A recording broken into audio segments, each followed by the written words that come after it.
주님은 십자가로 화해하는 못 보여 불신의 인간 위에 믿음 사랑 외쳤는 새세계 명하신다 새세계 명하신다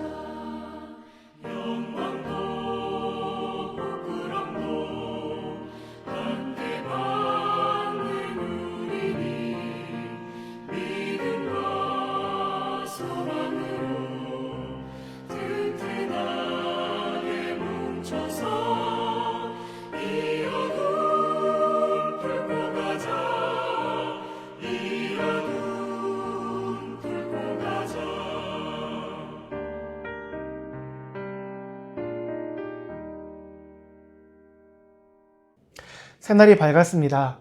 오늘도 주님과 동행함으로 이 땅의 하나님 나라를 확장해가는 믿음의 자녀들 되시길 축복합니다. 이 땅에서의 영광보다 하나님 나라에서의 영광을 귀하게 여길 줄 아는 우리 지체들을 통하여 이 세상이 조금 더 따뜻해지고 행복해지고 정의로워지기를 소망합니다. 우리를 통해 그 일을 성취하실 주님을 기대하며 오늘 함께 나눌 말씀 읽도록 하겠습니다. 1월 7일 수요일 오늘 함께 나눌 말씀은 창세기 4장 1절에서 26절까지 말씀입니다. 각자의 자리에서 함께 읽도록 하겠습니다. 아담이 그의 아내 하와와 동침하매 하와가 임신하여 가인을 낳고 이르되 내가 여호와로 말미암아 등남하였다 하니라. 그가 또 가인의 아우 아벨을 낳았는데 아벨은 양치는 자였고 가인은 농사하는 자였더라. 세월이 지난 후에 가인은 땅의 소산으로 제물을 삼아 여호와께 드렸고 아벨은 자기도 양의 첫 새끼와 그 기름으로 드렸더니 여호와께서 아벨과 그의 제물은 받으셨으나 가인과 그의 제물은 받지 아니하신지라. 가인이 몹시 분하여 안색이 변하니 여호와께서 가인에게 이르시되 내가 분하여 함은 어찌 됨이며 안색이 변함은 어찌 됨이냐. 네가 선을 행하면 어찌 낫을 들지 못하겠느냐. 선을 행하지 아니하면 죄가 문에 엎드려 있느니라. 죄가 너를 원하나 너는 죄를 다스릴지니라. 가인이 그의 아우 아벨에게 말하고 그들이 들에 있을 때에 가인이 그의 아우 아벨을 쳐 죽이니라. 여호와께서 가인에게 이르시되 내 아우 아벨이 어디 있느냐. 그가 이르되 내가 알지 못하나이다. 내가 내 아우를 지키는 자니이까. 이르시되 내가 무엇을 하였느냐. 내 아우의 핏소리가 땅에서부터 내게 호소하느니라. 땅이 그 입을 벌려 내 손에서부터 내 아우의 피를 받았은즉 내가 땅에서 저주를 받으리니 내가 밭을 갈아도 땅이 다시는 그 효력을 내게 주지 아니할 것이요 너는 땅에서 피하며 유리하는 자가 되리라.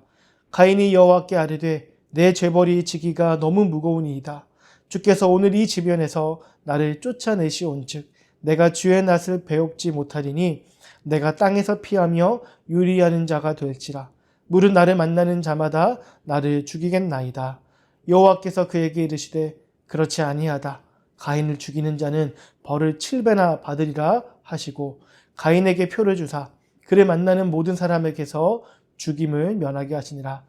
가인이 여호와 앞을 떠나서 에덴 동쪽 놋 땅에 거주하더니 아내와 동침함에 그가 임신하여 에녹을 낳은지라.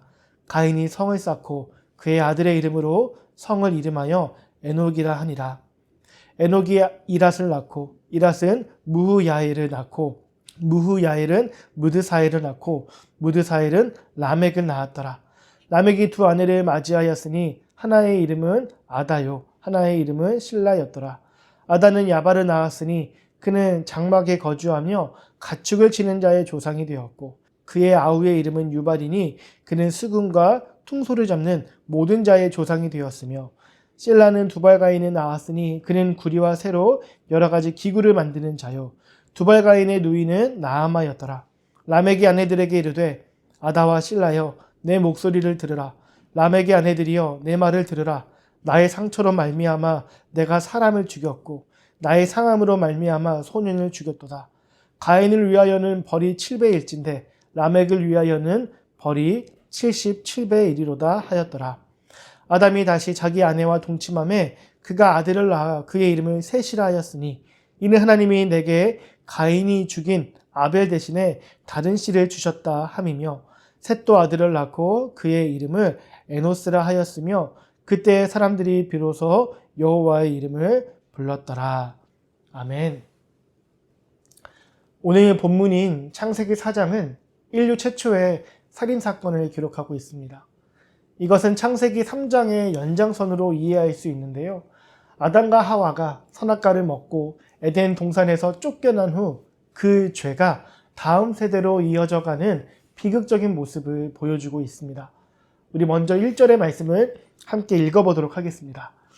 아담이 그의 아내 하와와 동침함에 하와가 임신하여 가인을 낳고 이르되 내가 여호와로 말미암아 득남하였다 하니라.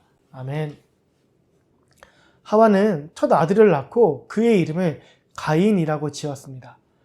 가인이라는 이름은 획득하다, 얻다, 소유하다는 의미인데요. 하와가 이러한 이름을 가진 가인을 낳고 한 말을 떠올려 보면 이 이름이 단순한 호칭이 아니라는 느낌을 받게 됩니다. 하와가 가인을 낳은 후 이렇게 이야기하죠. 내가 여호와로 말미암아 득남하였다. 이것을 히브리어 원문으로 직역을 해보면 내가 여호와와 함께 아들을 얻었다입니다. 얼핏 들으면 자녀를 주신 하나님을 향한 겸손한 감사의 고백으로 이해되지만 많은 학자들은 이 문장에서 또 다른 의미를 발견할 수 있다고 보기도 합니다. 어떤 의미냐면 하와 자신이 하나님과 더불어 무언가를 성취했다는 그런 뉘앙스가 담겨 있다는 거예요. 하나님과 함께 내가 이 일을 해냈어. 이런 느낌인 거죠. 이렇게 해석할 경우 하와의 고백은 하나님을 향한 전적인 의존과 또 감사의 표현이라기보다는 자신도 하나님과 함께 무언가를 해내고 이룰 수 있는 자기 자신에 대한 자신감의 표현으로 볼 수 있는 것입니다.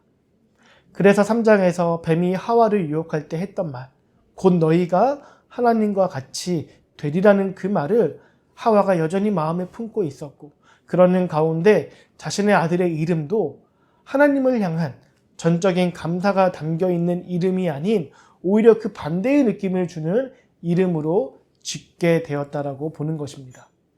이후에 일어나는 일들을 보게 되면 이런 해석도 충분히 생각해 볼 수 있는 것 같습니다. 특별히 사무엘상 2장에 나오는 한나의 출산 감사에 대한 고백과 비교를 해보면 하와의 고백은 다소 무게감이나 진정성이 부족하다거나 아쉬운 느낌을 가질 수 있습니다. 이렇게 하와의 아리송한 고백과 가인이라는 이름에 담긴 의미 등을 생각해 볼 때 이후로 뭔가 좋지 못한 일이 일어나게 될 것이 암시되고 있는 것 같습니다. 이어서 2절을 보게 되면 그가 또 가인의 아우 아벨을 낳았다 이렇게 이야기를 하는데 여기서 아벨에 대해서는 가인과 같은 설명이 따로 없습니다. 아벨이라는 이름의 뜻은 숨 또는 공기를 가리키는데 소유의 의미를 지닌 가인의 이름과는 분명한 대조가 되는 이름이죠. 이름만큼 두 형제는 자라서 전혀 다른 일을 하게 되는데요. 아벨은 양치는 자가 되었고 가인은 농사 짓는 자가 되었습니다. 3절과 4절을 보면 두 형제가 모두 하나님께 제사를 드리게 되는데요. 바로 이 과정에서 우리가 잘 알고 있는 끔찍한 비극이 일어나게 됩니다. 어떤 비극입니까? 인류 최초의 살인사건. 가해자와 피해자가 형제라는 점에서 그 비극의 강도가 더 짙어져 있는데요. 여기서 주목해야 하는 것이 이 비극의 배경이 되는 것이 제사라는 거예요. 오늘날 표현으로 바꾸어 본다면 우리가 하나님께 드리는 예배가 이 끔찍한 비극의 배경이 되었다는 겁니다. 4절과 5절을 보면 하나님께서 아벨과 그의 제물은 받으셨으나 가인과 그의 제물은 받지 않으셨다라고 말씀합니다. 1절과 2절에서는 가인에 대한 설명이 아벨보다 길었는데 4절과 5절에서는 그 반대입니다. 아벨과 그의 제물에 대해서는 구체적으로 설명을 하는데 가인과 그의 제물에 대해서는 따로 언급이 없어요. 이를 통해 우리는 명확하진 않아도 어느 정도는 하나님께서 받으시는 예배와 받지 않으시는 예배에 대해서 이야기할 수 있을 것 같습니다. 하나님이 받으시는 예배란 어떤 예배입니까? 아벨과 그의 제물이 나타내듯 진심을 다하여 최고의 정성으로 올려드리는 예배를 하나님이 기뻐 받으시는 거예요. 반면에 가인과 그의 제물은 다소 형식적이고 의무감에 의해 준비된 것으로 보여지는데 이를 통해 가인의 중심에는 하나님을 진정으로 경외하는 마음이 없었다는 것을 짐작해 볼 수가 있는 것입니다. 따라서 같은 장소, 같은 시간에 함께 예배를 드린다고 해서 하나님이 기계적으로 그 장소에서 드려지는 모든 예배를 똑같이 받으시는 건 아니라는 것을 우리는 알 수가 있습니다. 우리 채움과 비움의 교회가 예배를 잘 드리기로 소문이 나서 그 예배에 참석한다고 하더라도 그곳에 있는 모든 사람들의 예배가 동일하게 하나님께 기쁨으로 받아들여지는 건 아니라는 거예요. 마음의 중심이 하나님을 향하고 참된 경외와 사랑으로 예배를 드릴 때에만 하나님께서 그 예배를 기쁘게 받으신다는 것을 꼭 기억하는 우리 모든 믿음의 성도분들 되시기를 축복합니다. 더불어서 제사나 예배의 행위가 어느 정도 우리의 윤리의식을 성장하게 만들 수는 있지만 거기에는 분명한 한계가 있다는 것도 우리는 잊지 말아야 합니다. 본질을 상실한 제사나 예배는 결국 가인처럼 죄를 다스리지 못하고 죄에 굴복하고 끌려다닐 수밖에 없습니다. 하나님께 나를 온전히 내어드리는 참된 예배를 통해 우리는 죄와 싸워 이길 힘을 얻을 수가 있는 것이죠. 우리가 하나님께 굴복하는 만큼 죄에 대하여 강해지는 거예요. 나에게 허락된 삶이니 내 마음대로 살 거야. 이것이 아니라 내게 삶을 허락하신 주님 앞에 부끄럽지 않게 살아가기 위해 늘 주인 되신 주님을 의식하고 의지하는 삶을 살아가기를 원합니다. 그러한 삶으로 이끄는 우리의 예배를 소중하고 귀하게 여기며 진지한 자세와 태도로 임하는 우리 채비 공동체가 되기를 축복합니다. 이어지는 17절부터 24절까지는 가인의 후손들에 대한 기록입니다. 가인은 성을 건축했고 그의 후손들은 문명을 발전시켰습니다. 야발은 목축업의 조상이, 유발은 음악의 조상이, 두발가인은 기술의 조상이 되었습니다. 겉으로 보기에 가인의 후손들은 번성하며 놀라운 성취들을 이루어냈습니다. 하지만 그들의 마음속에는 여전히 죄가 자리 잡고 있었습니다. 23절과 24절에서 라멕이 자신의 아내들에게 이렇게 이야기를 합니다. 라멕이 아내들에게 이르되 아다와 실라여 내 목소리를 들으라. 라멕의 아내들이여 내 말을 들으라. 나의 상처로 말미암아 내가 사람을 죽였고 나의 상함으로 말미암아 소년을 죽였도다. 가인을 위하여는 벌이 7배의 1인데 라멕을 위하여는 벌이 77배의 1이로다 하였더라. 가인의 후손들 가운데 폭력이 더욱 심화되며 급기야 라멕은 사람을 죽인 것을 자랑하는 지경에 이르렀습니다. 이것은 하나님을 떠난 삶의 결과입니다. 겉으로는 문명이 발전하고 성공하는 것처럼 보이지만 그 내면은 전혀 그렇지 않고 점점 더 야만적으로 변해갔던 것입니다. 본문은 무려 8절을 할애하여 가인의 후예들의 이름과 그들의 업적에 대해 자세히 이야기합니다. 그것만 보면 분명 이들은 세상에서 성공한 사람들임에 틀림이 없습니다. 그런데 25절과 26절을 한번 보실까요? 아담이 다시 자기 아내와 동침함에 그가 아들을 낳아 그의 이름을 셋이라 하였으니 이는 하나님이 내게 가인이 죽인 아벨 대신에 다른 씨를 주셨다 함이며 셋도 아들을 낳고 그의 이름을 에노스라 하였으며 그때의 사람들이 비로소 여호와의 이름을 불렀더라. 아멘. 가인의 족보가 8절에 걸쳐 기록된 반면 셋의 족보는 단 2절로 끝납니다. 가인의 후손들의 업적이 자세히 나열된 반면 셋의 후손들에 대해서는 그때의 사람들이 비로소 여호와의 이름을 불렀더라. 이 한 문장으로 요약이 돼요. 세상의 관점으로 보면 셋의 후손들은 초라해 보이는 게 사실입니다. 그들이 무슨 성을 건축했다는 기록도 없고 무슨 산업을 일으켰다라는 기록도 없어요. 그런데요, 이것이 바로 하나님의 관점인 것입니다. 하나님께서 중요하게 여기시는 것은 외적인 성공이 아니라 하나님과의 관계입니다. 가인의 후손들이 아무리 많은 것을 성취했어도 그들은 하나님을 떠났습니다.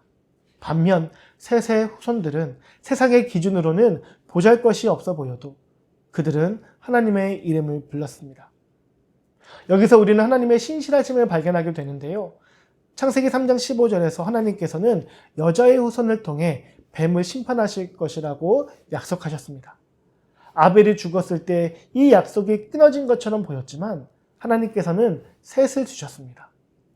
세상은 가인의 후손들로 가득 차 있었고 불경건한 자들이 흥황하고 번성했지만 하나님께서는 소수의 믿음의 사람들을 지키셨습니다. 셋의 후손들은 숫자도 적고 힘도 약해 보였지만 하나님께서는 그들을 통해 당신의 약속을 이루어 가셨던 것입니다. 오늘 본문에서 우리는 이렇게 두 가지 길을 보게 됩니다. 하나는 가인의 길이에요. 자신의 힘으로 무언가를 성취하고 하나님 없이 살아가는 길입니다. 이 길은 겉으로는 성공하고 번영하는 것처럼 보이지만 결국에는 폭력과 죄로 가득 차게 됩니다. 이와 반대로 다른 하나의 길은 셋의 길입니다.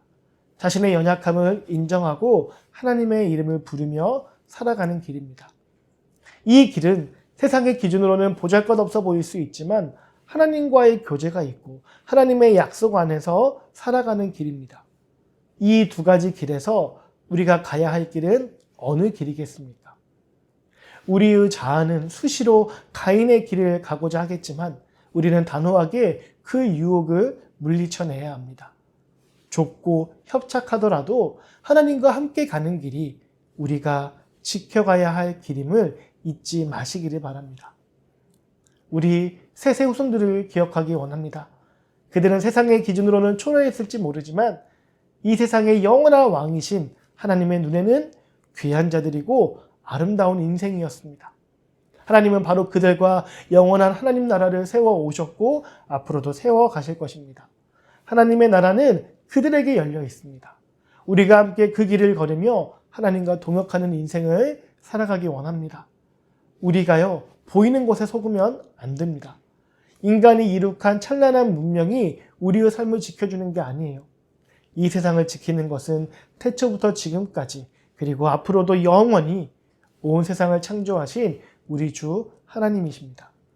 창세기 말씀을 통해 이 진리를 굳게 붙들어가는 우리 체험과 비움의 공동체 되기를 소망합니다. 우리가 가야 할 길과 거절해야 할 길을 분명하게 구분하여 창조 질서를 함께 회복해 가기를 원합니다. 오늘 말씀을 생각하며 이렇게 기도하는 하루가 되었으면 합니다. 우리의 연약함을 인정하게 하시고 우리 힘으로는 아무것도 할 수 없음을 깨닫게 하여 주시옵소서. 우리의 성취를 자랑하지 않고 오직 하나님께서 주신 은혜에 감사하며 살아가게 하여 주시옵소서.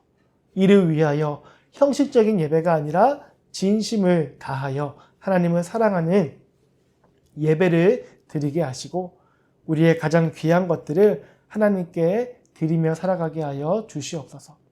그리하여 비록 이 세상에서는 보잘것이 없어 보여도 여호와의 이름을 부르며 하나님과 동행하는 삶을 살아가는 우리 모든 지체들 되게 하여 주시옵소서.